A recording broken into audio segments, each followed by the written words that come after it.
He lived after the flood. He was a post-Diluvian. Right.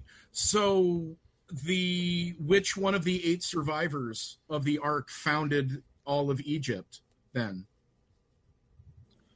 Egypt, it was all these cultures were led by the sons of Cain. Okay, they created many cities. Evil Enoch, which is sons Cain, he created many cities throughout the Middle East and all over that area. He's authored, I think, was 36,000 books, whatever that 356,000 books.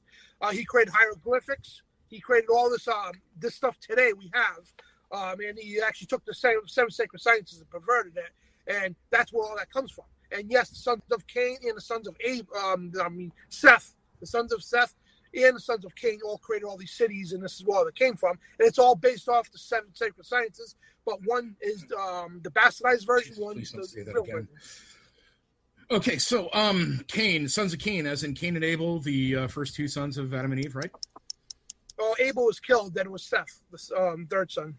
Yeah, I know, but I said Cain, as in Cain and Abel, for the audience at home, right? Thank you. Yes. Okay. So did Noah happen before or after Cain and Abel? Happened after, right? Noah, the Noachian flood. Yeah, it happened way after.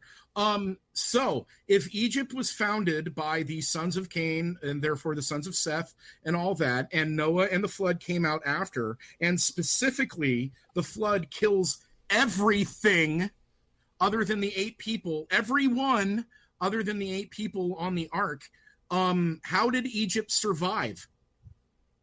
Who founded Egypt then? The cities were already built. Really? So they were already built. So the cities were already built.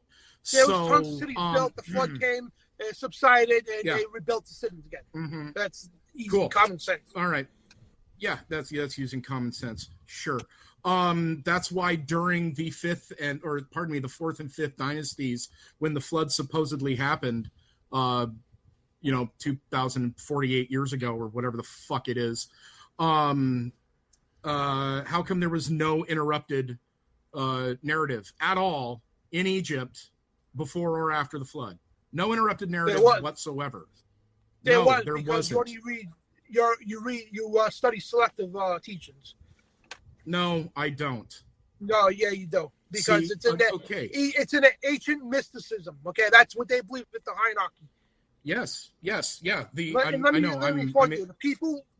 people who run this planet, okay, they're not atheists, okay, they're not Christians of all means. These people worship Lucifer. Neither am I. They preserve the 7 sacred sciences, the perverted version. Again, like I'm saying, in the ancient Egypts and all these ancient cultures all derive off of those things, either the bastardized version or the true version. I'm so sorry, if you look into that religious ancient mysticism, I have to drink the you'll blood find now. You mentioned Lucifer. See, I have to drink the blood now, Dan. You mentioned Lucifer, Satan, all that. So now I have to drink the blood. Damn it. You had to do it, eh? Yep. Oh, fucking crap. Yeah, this is a big joke. Yeah. No, dude, I know Satanists. You have no idea who they are. They're actually really nice people. I was in the occult before, and I'm not proud to admit that. I used to be in. Really? What were you in? What were you in? What were you in? I was into witchcraft, and I dabbled in a little bit of Satanism. And I'm not proud to admit that either. You dabbled in Satanism? Satanism. I studied Luciferianism. I studied almost every secret society there is over the years. I have my friend Doc Marquis, God rest his soul. Okay, he was a former satanic priest and a former Illuminati. He taught me everything he knows. Okay, my buddy William Schnoblin, former Illuminati too. He was a former satanic priest. I know a lot of things about the black levels of the occult. If I ask ask buddies of mine in the Church of Satan, about you and your buddies, they can pull out where you went to meetings and all that, eh? Well, William Schnobel's got a certificate from Anton LaVey. William Schnobel's got an authorized certificate from Anton LaVey, so that says enough right there. That's cool. Well, I mean, not necessarily. No, I never belonged to the Church of Satan. I never claimed to belong to any satanic religion. I dabbled into the stuff. That's a big difference. So I never actually joined the covenant. They're not called covens, dude. Witchcraft, or at least not covens. Yeah. No, I was saying not in the Church of Satan. You stop fucking cutting me No, off. I'm not saying Church of Satan. You don't have to say everything. Normally different kind of Satanists. Holy fuck! Shut up! Jesus Christ! Normally different kinds of Satanists are out. Shut the fuck up!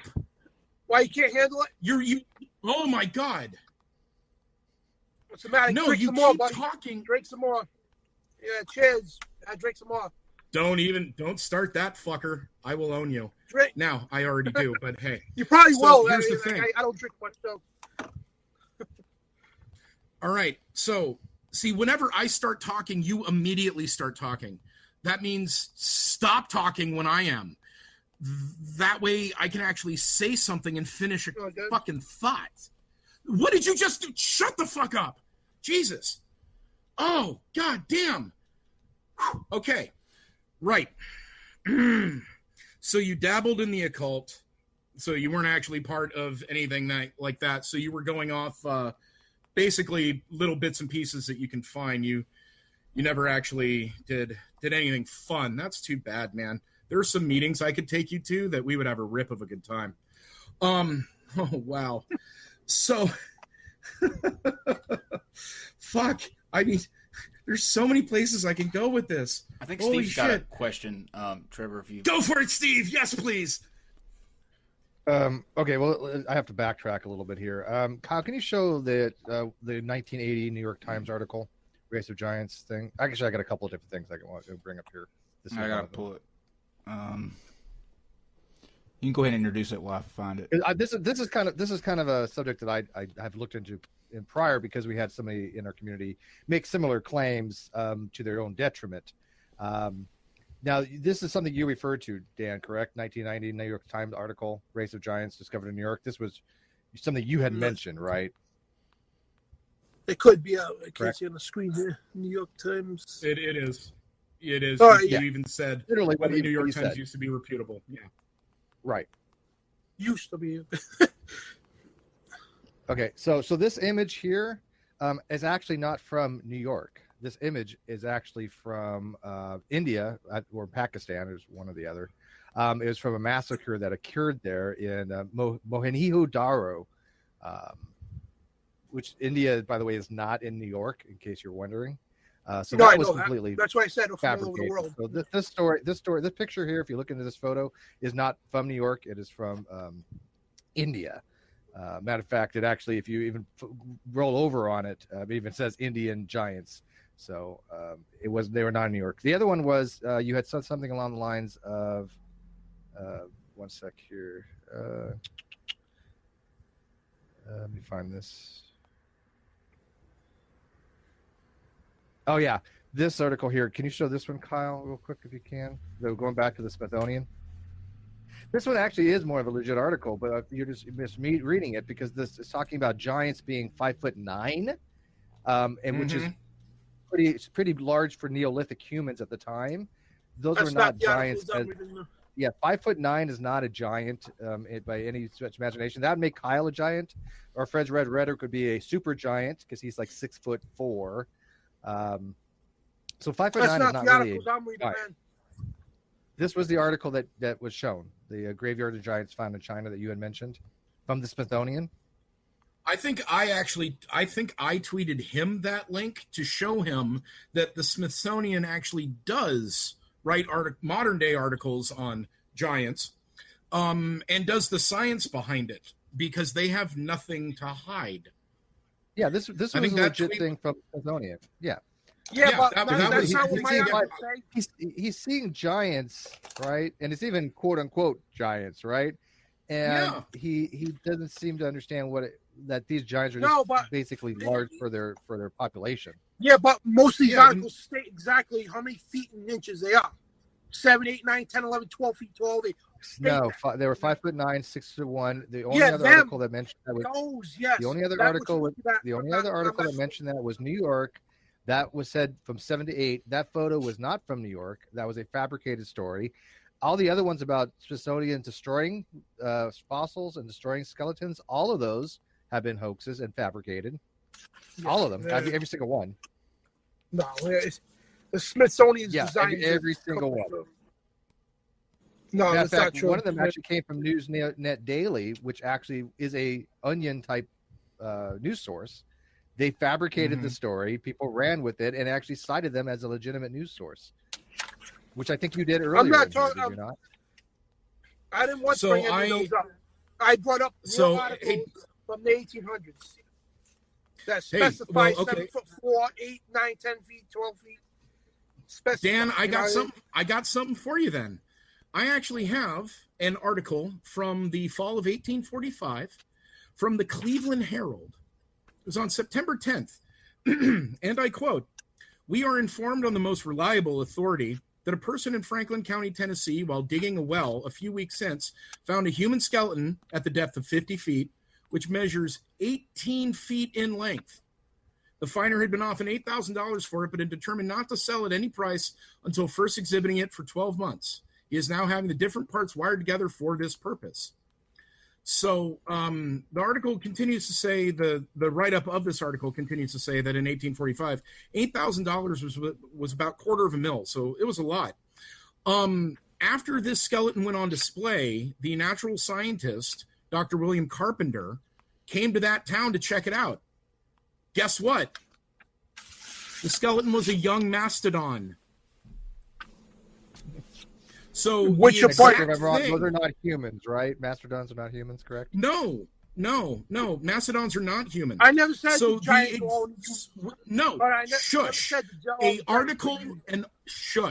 An article from 1845, an article from the 1800s, saying, "Holy shit! Somebody found a giant fucking human. He was 18 feet tall. Goddamn!" Guess what? Like I specifically said. The person that found it had no fucking idea what they were looking at until a natural scientist, in this case, Dr. William Carpenter, came across and went, "That's a fucking young mastodon." So guess what? That right there, in addition to the known mythological aspects of the Cyclops and other giants and other mistaken fossils, that right there shows you conclusively that the people of the mid to late 1800s, upon finding these things, were mistaken. That means people before the mid to late 1800s were probably mistaken. Fuck, they thought fossilized sharks' teeth. They thought sharks' teeth were fossilized dragon tongues way back when. So there's the thing, Dan, right there. Conclusive fucking evidence. The article goes on to say, wait, yes, it absolutely is. In the American Journal of Science, White and Smith report that Carpenter described the exhibition of the rebuilt giant as such. The artificial construction was principally in the pelvis and head. There was a skull found, to take and thus built up with half its human, half beast-like look and its great hooked incisive teeth. It certainly must have conveyed to the ignorant spectator a most horrible idea of a hideous diabolical giant, of which he had no doubt dreamed for months. To one informed in such manner, it really presented a most ludicrous figure. To one informed in such matters, that's the thing. The farmer had no fucking idea what he found. A natural scientist, not connected to the Smithsonian or anything like that, came by and went, "By the way, that's not a fucking human.